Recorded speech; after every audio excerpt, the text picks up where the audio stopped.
odeeffannoo maddeen alaati argannetti yoon darbu Arsenaal jijjiirraa Eberichi Izeedha gara Tottenham ture Fly Emiratetti deebisuu isaati kan gabaafame. Taphataan sarara gidduu kan Crystal Palace garee biyyaalessaa England Eberichi Izen Tottenhamiif mallatteessuuf akka waliigale himamee ture kaleessa osoo Arsenaal gidduu hin seeniin dura, amma garuu Crystal Palace fi Eberichi Izenis waliigaltee gama Tottenham hafee gara London kan biraa Arsenaal akka ta'edha kan himamaatiin ture. Taphataa ganna 27 kana Tottenham gatii Crystal Palace taphaticharraa barbaadu hunduma guutee akka waliigale ibsamaatiin ture. Tottenham hanga paawundii miliyoona 60 illee akka siqu taphataa kanaaf kaffaluudha akka ta'edha kan darqaba himamaatiin ture. Ta'us garuu kaleessa Kai Havertz miidhama isa mudateen Arsenaal yaaddoo keessa akka seenedha. Sarara gidduu isaanii kana cimsuu fi filannoo taphattootaa kana keessumattuu darbee taphataan sarara gidduudha. Kai Havertz sarara gidduutiin alatti sarara fuulduraatti irratti illee lakkoofsa galii irratti darbee yeroo taphatu ni mul'ata.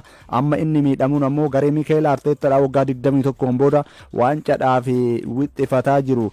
Keessumattuu hanqina titaa qaawwa itti uumama jedhamee sodaatamaa kan inni ture. Kanarraa ka'uudhaan taphataa gara London imaluuf ture Fly Emiratetti kan isaan deebisuudhaaf gidduu seenan akka ta'edha. Tottenham hanga ammaa keessumattuu iddoo James Maddison taphataa kana buufachuudhaaf akka itti dhiyeenyaan hordofaa ture gabaafamaa ture. Dursees taphataa kana Arsenaal barbaadaa ture. Innis Arsenaaliif mallatteessuuf akka fedha qabu keessumattuu akaadaamii Arsenaal keessatti kubbaa miilaa eegaluu wal qabatee taphatichi fedhiin inni Arsenaaliif mallatteessuuf qabu olaanaa akka ta'e kan hubate Arsenaal amma paawundii miliyoona 60 irratti dabalata paawundii miliyoona 8 dabalee waliigala hanga paawundii miliyoona 68 ta'uun taphataa kana mallatteessifachuuf waliigaleera jedhameera. Har'a keessumattuu kilabni isaa Crystal Palace waancaa Conference League Awurooppaatiin gulaallii marsaa jalqabaati kan inni taphatu. Tapha kanaan irra Eberichi Izen Crystal Palaceif erga taphateen booda gara Fly Emirates dhufee qorannoo fayyaa yookaan deebi'ee qorannoo fayyaa ni taasisa jedhameeti kan inni eegamu. Bara darbe goolii 14 galcheera. Taphataan kun dorgommii hundumaanii Chelsea taphataa kana Crystal Palace jechuun taphataa kana akaadaamii Arsenaal keessaa dhufuudhaan alatti yeroo inni Queen's Park Rangers irraa fudhataatiin ture maallaqa xinnaadhaan ofitti kan makate. Amma garuu maallaqa guddaa kan irraa argate bara 2020 ture.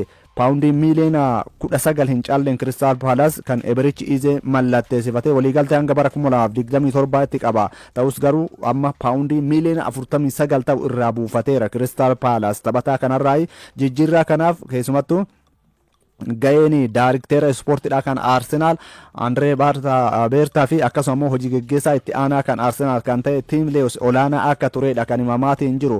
Amma taphataan ganna 27 kun garee Mikel Arteetaadha tiif maal dabala kan jedhu gamanumaa kan eegamudha. Akka gabaasa transfer market baasetti yoo ta'e bara 2020 erga Eberichi Izen Premier League England keessa taphatu eegalee taphattoota sarara gidduu kan sarara gidduu irratti iddoo amma Eberichi Izen taphatu irra warra taphatan jaa qofatu kubbaa hedduu keessatti kan goolii hedduu keessatti hirmaachuudhaan Eberichi Ize caala jechuudhaan ragaa lakkoofsaa taphataan kun Premier League England keessatti qabu kan inni mul'isu. Eberichi Izen erga Palace mallatteessee bara 2020 as goolii 57 keessatti hirmaateera. Taphataan kun yoo xinnaate taphattoota 6 kanneen hirmaatan keessaa daqiiqaa muraasa Eberichi Izeedhaa gadi kan taphate taphattoota 2 qofa.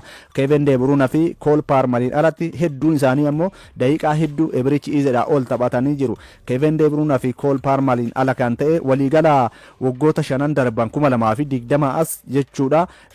Premier League Englandin hedduun isaanii taphattoota sarara gidduu warra ta'an kana keessatti Bruno Fernandes goolii 98 keessatti qooda hirmaateera. Kevin De Bruyne 91 akkasuma immoo James Maddison 84 keessatti hirmaateera. Martin Odegaard 66 akkasuma James Ward-Prowse 60 keessatti. Cole Palmer kubbaa 58 keessatti yoo hirmaatu Eberichi Ize sadarkaa 7ffaa irratti kan inni ta'e kubbaa 57 keessatti hirmaate. Taphataa 7ffaa Premier League England sarara gidduu irratti kubbaa hedduu keessatti hirmaate ta'uudhaan taphataan kun ga'ee inni qabu bara darbe taphoota Premier League England 34 taphateera. Crystal Palace fi goolii 16 keessatti hirmaateera. Taphataa taphataan kun taphattoota kilaboota jajjaboo irratti goolii galchuun beekaman keessaa taphataan kun isa tokkodha. Manchester City, Arsenal, Tottenham fi Liverpool dabalatee kilaboota jajjaboo kana irratti waggoottan lamaan darban keessatti liigichaan taphataa goolii galchee tapha jabaadhaaf yookaan taphoota gurguddoo kilaboota jajjaboo jedhama walii yeroo taphatanitti goolii galchuuf taphataa hin rakkanne akka ta'edha.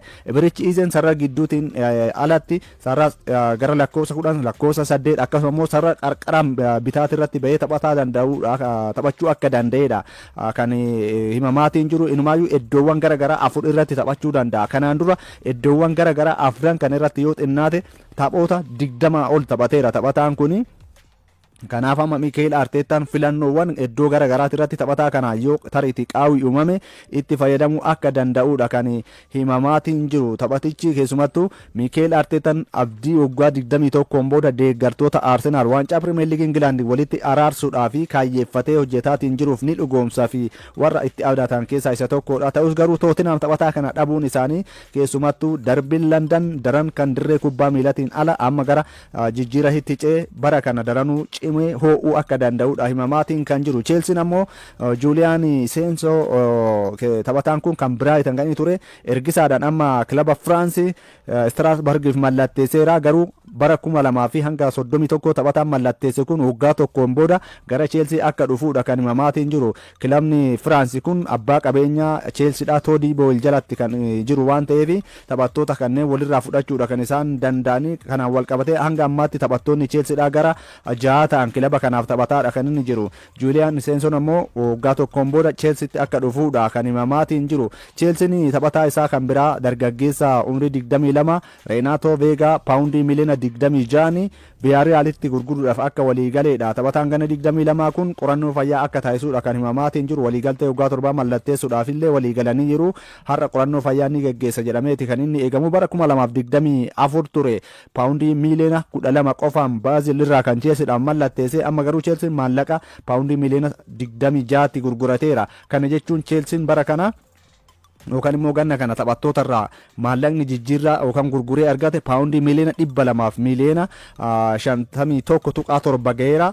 Waliigala garuu Chelsea taphattootatti kan baase taphattoota bituudhaaf paawundii miliyoona 200 fi miliyoona 77 kan inni ta'e kana deeffachuudhaaf akka itti dhiyaate himamaadha kan inni jiru. Waliigalaan ganna kana taphattoonni biroo kan Chelsea gadi lakkisan yoo dabalame maallaqni Chelsea gurgurtaa taphattoota irraa argamu kan taphattoota bituudhaaf baaserra akka caalu kan eegamudha. Tariitii Alejandro Garnacho akkasuma ammoo Xavi Simon ammas dhimmi isaanii akka hin xumuramidha kan himamaatiin jiru. Gidduutti qophiidha simbiraan keenya keessumattuu seeraan Itilee torbee kana ni eegala. Dhimma kana ilaalchisee maaltu eegama kilaboo akkamtu morkataadha kan jedhu Abbabaa Alamaayyoo qophii qopheessa qaba dhaggeeffannee walitti deemne.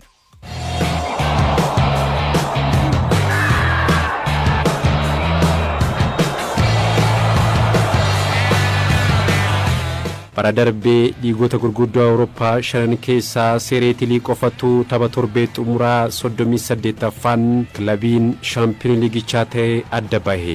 Naapoolii fi Inter Miilaan hanga torbee xumuraatti waliin morkachuun kilabiin magaalaa Neepels tapha torbee xumuraan Kaagliyaarii goolii 2-0 injifachuun qabxii 82 walitti qabachuun garaagarummaa qabxii tokkoon Inter caaluun shaampiyoonii bara dorgommii 2024-25 ta'e. Seereen Itilii bara dorgommii 2025-26 sanbata dhufu eegala.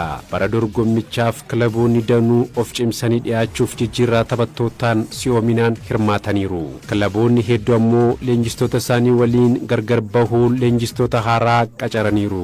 Federeeshiniin kubbaa miilaa Itiliis bara dorgommii 2026 seerota muraasa kana dura turan fooyyeessuun qajeelfamoota haaraa ifoomse. Qophii har'aatiin dhimmoota kanneenii fi xinxala Super Sport kilaboota liigichaa muraasa irratti xiyyeeffachuun bara dorgommichaan wantoota eegaman jedhe irratti simraan geenya.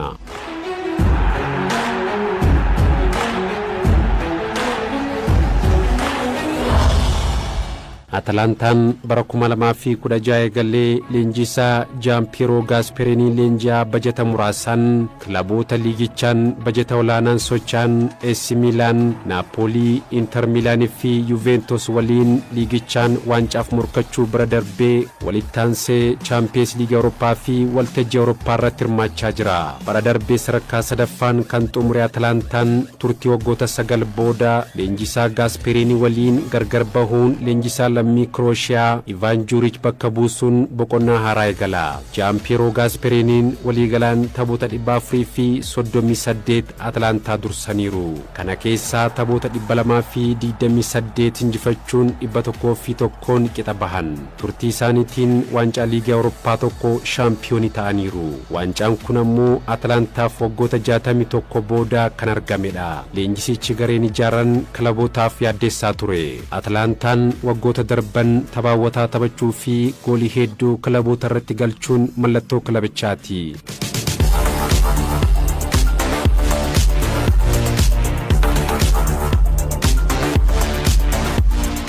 Saffisaan kubbaa garee faallaa irraa buufachuu, taphattoota garee faallaa dhiphuu keessa galchuu, kilaboota jajjaboo waliin sodaa malee caalmaa taphaa fudhatanii taphachuun tooftaa taphaa Giampiero Gasperiniin waggoota 9 darban kilaba magaalaa Bergamo Atalantaa keessatti fayyadamaa turanidha. Akkaataan taphaa Atalantaa deeggartoota kilabichaa qofa osoo hin taane deeggartoota garee faallaayyuu bohaarsaa ture. Leenjisaan haaraa qacaraman Ivan Juric faallaa kanaati. Tooftaa taphaa humna xiyyeeffatee fi sarattisaa cimaa ijaaruun mallattoo Juric ittiin beekamanii. Kilabiin waggootaaf taphaa hawwataa taphachaa ture kun sanbata dhufu eegalee falaasama haaraattiin dhiyaachuuf dirqama. Bara darbee Seeree Tilliin Maatiyoo Retteeggiin goolii 25 Atalantaaf galchuun liigichaan badhaasa kophee warqii badhaafame. Taphatichi jijjiirraa ganna kanaan Atalantaa gadhiisuun gara liigii Saawud Arabiyaa imale. Dabalataan taphataan sirra fuulduraa kilabichaa Deemolaa Luukmaanis kilabicha gadhiisuuf dhiyaateera. Kilabiin waggootaaf goolii hedduu galchaa ture kun taphattoota ciccimoo kanneen waliin morkiin taasisuun eegama. Atalantaan leenjisaa haaraa jalatti goolii galchuuf akka rakkatu xiinxalli Super Sport baasee ni agarsiisa.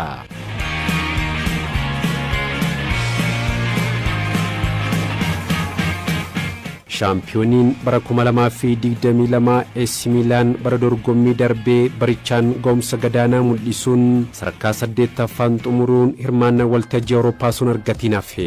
Massimiliano Allegriin turtii waggoota 14 booda AC Milan leenjisuuf waliigaltee mallatteessuun hojii eegalaniiru.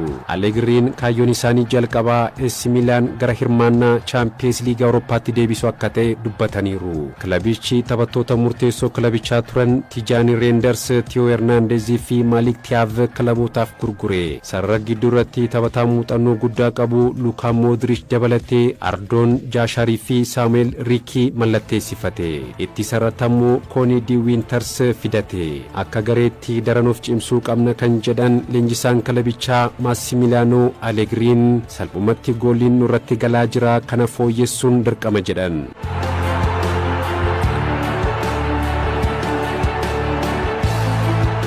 Leenjisaan Juventus Igor Tudor liigichaan kilabicha murkataa waancaa gochuu fi Champions League Awurooppaan imala dheeraa deemuun hojii manee isaan eeggatudha. Joao Mario fi Jonathan David Juventus mallatteessifatus Napoli fi Inter Milan waliin shaampiyoonummaaf morkachuun akka tulfaatu Super Sport xiinxala isaatiin eere. Bara darbee rakkoon guddaa kilabichaa taphoota hedduu dursuun qabxeegsifachuu ture. Liigichaan taphoota 38 keessaa 16 qixa bahuun Juventus sadarkaa tokkoffaa. Napoliin bara dorgommii kanas Antonio Conte leenji'aa tilmaama shaampiyoonummaa jalqabaa argate. Kevin De Bruyne, Noah Lang, Lorenzo Lukaa fi Sambuekaa taphattoota Napoliin jijjiirraa gannaan mallatteessifate. Bara darbee rakkoo hedduu keessa taanee shaampiyoonii ta'uun keenya waan addaa ture kan jedhan leenjisaan Napoli Antonio Conteen yeroo lammaffaaf walitti aansinee waancaa fudhachuuf yaadaa jirra jedhaniiru. leenjisaa duraanii Atlaantaa Jaampiroo Gaaspereeni kan qacaree Roomaan haala kamiin dhiyaataa kan jedhu ni eegama. Sanbata dhufu eegalee seeronni haaraa liigichaan hojiirra oolu jedhame. Abbootiin murtee VAR ilaaluun murteessan deeggartoota istaadiyeemii keessatti argamaniif ni ibsu jedhame. Taphoonni sababoota garaa garaatiin yeroo biraatiif darban turtii sa'aatii 24 keessatti taphatamu. Taphoonni sababa dirree taphaatiin taphachuuf mijataa hin taanee fi sagantaa taphoota intarnaashinaala waliin walitti bu'an garuu yeroo biraatiif darban sa'aatii 24 keessatti hin taphataman jedhame. Liigichi sanbata dhufu tapha Saasuloo fi shaampiyoonii liigichaa Naapolitiin eegala.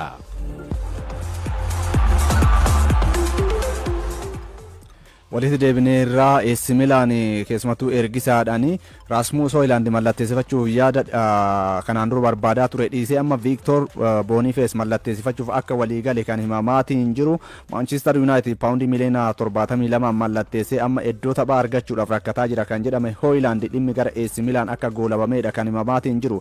Dubbiin Alexander Isak ammas itti fufeera. Taphataan duraanii Newcastle Alan Shearer Isak waa lama dogongoreera jedheera. Keessumattuu dubbii himaa fi yookaan immoo dubbii fixaan isaa dubbii dhugaa hin taane isatti himeera. Kanaaf dogongoreera osoon isa ta'e bakka bu'aa isaa kana battalattan bira ari'a jechuudhaan kan inni dubbate. Kana alatti immoo taphataan tokko akka barbaade guyyuma barbaade tokko ka'een kilaba kana gadi lakkisa jedhee akkasitti yaaduun isaa dogongora biraa Alexander Isak kanas ta'e Liverpool taphaticha hanga guyyaa xumuraatti mallatteessifachuu danda'a yaada jedhu akka qabuudha kan dubbate. Zasaan akka dubbatetti yoo ta'e guyyaa kudhanaaf kana keessatti jijjiirraa taphattoota kanaanii Liverpool hanga paawundii miliyoona 100 miliyoona 30 baasee Alexander Isak Liverpool irraa mallatteessifachuu danda'a jechuudhaan kan dubbataatiin jiru.